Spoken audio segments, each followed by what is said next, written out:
चांदी आप दान में दे दीजिए, लेकिन आप बार बार हिंसा करते हैं तो वह दान व्यर्थ में चला जाए। इसलिए हे श्रोताओं, आपका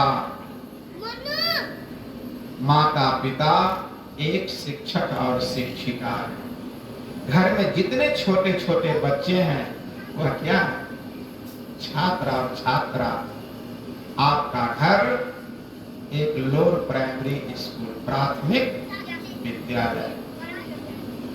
तो जिस घर को आप प्राथमिक पाठशाला मानते हैं और जो माता पिता है वो अपने आप को शिक्षक का रोल अदा करना चाहते हैं, शिक्षिका का रोल अदा करना चाहता है, तो उस घर के बच्चे टैलेंट होगा। उस घर के बच्चे इतना तेज होगा कि माता पिता का नाम रोशन करेगा। एक बार सूर्यास्त हो चुका था, अंधेरा छा चुकी थी। एक दूर दराज से पद यात्रा करते हुए एक महात्मा जी गांव के समीप आया।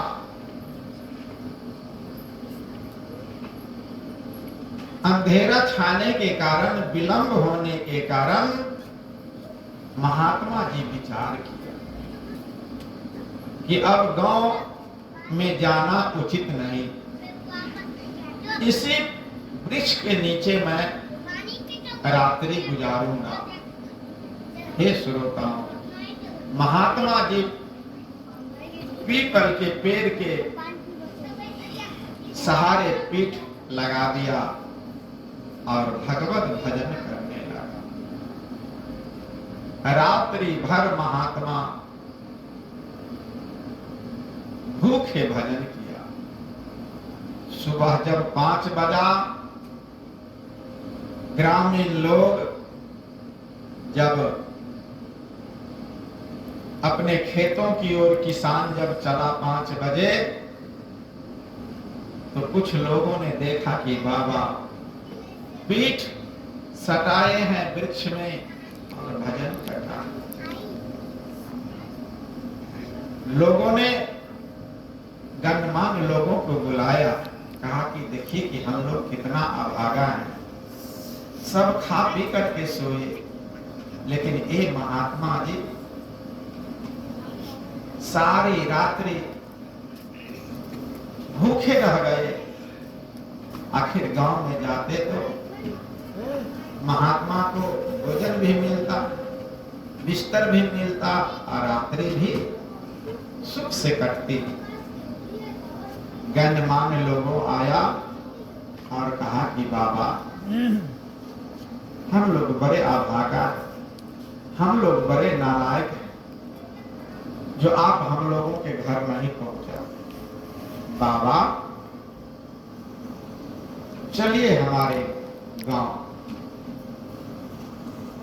श्रोताओं, ये बात राजा तक पहुंच गई।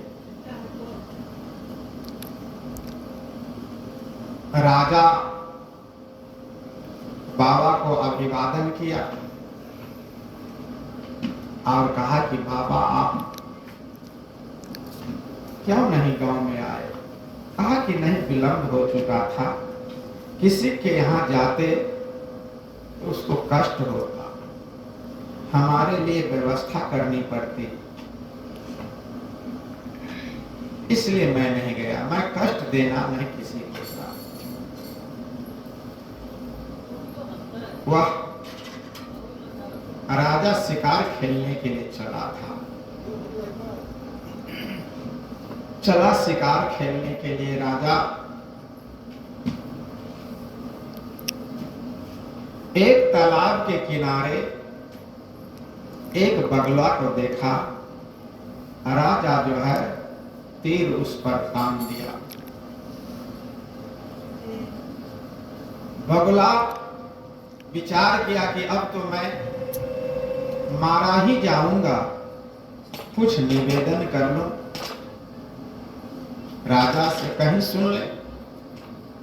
बगुला ने कहा कि हे राजन, आप मुझे मत मारिए। कहा क्यों? मैं तो शिकार खेलने के लिए आया हूं। कहा कि मुझ पर विश्वास कीजिए, आप मुझे मारिए नहीं। बीच में बंद कर दे छलांगा। आप मुझे नहीं मारिए। कहा कि क्यों? तुम हमको क्या कुछ परोपकार करोगे क्या? कहा कि हाँ, आप मुझे जीवन दान दीजिएगा तो मैं कुछ परोपकार कर दूंगा। कहा कि विदर्भ देश में विदर्भ राजा की एक विश्व सुंदरी लड़की है, मैं उससे आपकी शादी करा दूंगा। कहा कि तुम शादी करा दोगे? कहा कि हाँ। कहा कि ठीक है, मैं तुम्हें नहीं मारता, मैं तुम्हें जान बख्शूंगा। और बगुला कहा कि विदर्भ देश में विदर्भ का राजा की बेटी विश्व सुंदरी है। राजा देश विदेश में न्योता भेज चुके हैं। उस सभा में ब्रह्मचारी, देव, दानव और मनुष्य सब आएंगे। सबको आमंत्रित किया गया है। हजारों की भीड़ होगी देखने वालों को, और जो शादी के उद्देश्य से आएंगे उनका भी आसन लगा रहेगा। सब लोग आसन पर बैठेंगे और उनकी लड़की जिसके गला में माला पहना देगी उसी के साथ उसका स्वयंवर होगा। कहा कि ठीक है। कहा कि अमुक दिन, कौन कह रहा है? बगुला उस राजा से। कहा कि अमुक दिन स्वयंवर होगा, देश विदेश में सूचना भेज दी गई है, सब आमंत्रित हो चुके हैं। आप भी उस दिन आइए। उस राजा का, उस राजकुमार का नाम था नल। क्या नाम था? नल। नल इतना सुंदर था, इतना सुंदर था, ब्रह्मा, विष्णु, महेश, इंद्र सब उसके स्वरूप के आगे फेल था। तो ब्रह्मा, विष्णु, महेश भी उस लड़की से शादी करने के लिए उस स्वयंवर में आ चुके थे। राजा नल जब पहुंचा, विंदेश्वर साहब, उस लड़की की क्या नाम था? लड़की का नाम हाँ, ब्रह्मा, विष्णु, महेश, इंद्र, कुबेर सब उस लड़की की सुंदरता पर दीवाना था। सब चाहते थे कि हमारी शादी हो, हमारी शादी हो। उस लड़की का नाम था दमयंती। जब राजा नल उस सभा में अपना आसन ग्रहण किया तो जितने भी देवता थे सबका सिर नीचे झुक गया। क्यों? राजा नल का जैसा स्वरूप है, जितनी सुंदरता है, उसके सामने हम लोग तो फीके हैं।